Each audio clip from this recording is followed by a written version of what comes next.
Uncle ये आप किसे कर रहे हैं? मैंने वोट मुस्लिम लीग नून को कास्ट किया है, लेकिन मेरी थोड़ी सी बात लंबी होगी अगर आप माइंड ना करें। और एक तो ये बच्चों के जज्बे को देख के मैं बड़ा खुश हुआ हूँ। ये हमारे कौम के ममार हैं, कौम के ममार हैं।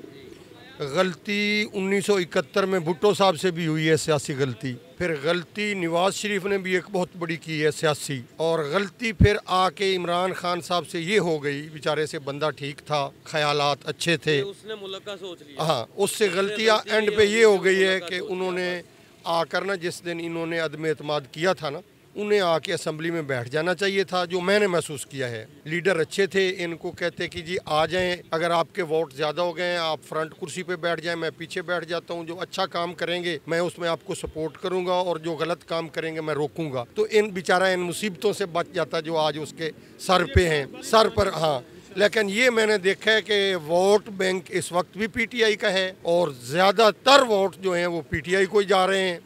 यंगस्टर्स जितने हैं उनका पीटीआई के लिए बड़ा अच्छा जज्बा है। हमारी कौम के ये ममार हैं। मैंने तो ये बड़े इंसाफ से काम ले रहे हैं आप। वोट नून लीग को डाल के जो फैक्ट्स हैं वो आप बता रहे हैं। हाँ, जब आप इमरान खान के इतने बड़े फ़ैन हैं, आपने उसकी इतनी बड़ी तारीफ़ें कर दी, सारे फैक्ट्स आपके सारे सामने हैं, तारीख का भी आपका बड़ा गहरा मुतालिया है, तो फिर क्या वजह है नून लीग आप नवाज शरीफ साहब को? मैं ट्रांसपेरेंसी इंटरनेशनल, जब मैं अंदर जा रहा था ना, मैं इरफान मनान को नहीं जानता। I don't know the name, सिर्फ नाम जानता हूँ। मैं पीएचडी डॉक्टर हूँ अप्लाइड केमिस्ट्री में, और मेरा ख्याल में जितनी सैलरी मैं ले रहा हूँ इतनी गवर्नमेंट सेक्टर में सदर तक कोई नहीं लेता। मैंने अब झूठ नहीं बोला, मेरी उम्र झूठ बोलने वाली नहीं है। मैं क्यों झूठ बोलूँ कि मैंने किसको वोट कास्ट किया है। ट्रांसपेरेंसी, करप्शन जो है ना, वो इनके दौर में कुछ कम हुई, और मुल्क की जड़ें उखेड़ के रख दी हैं करप्शन ने।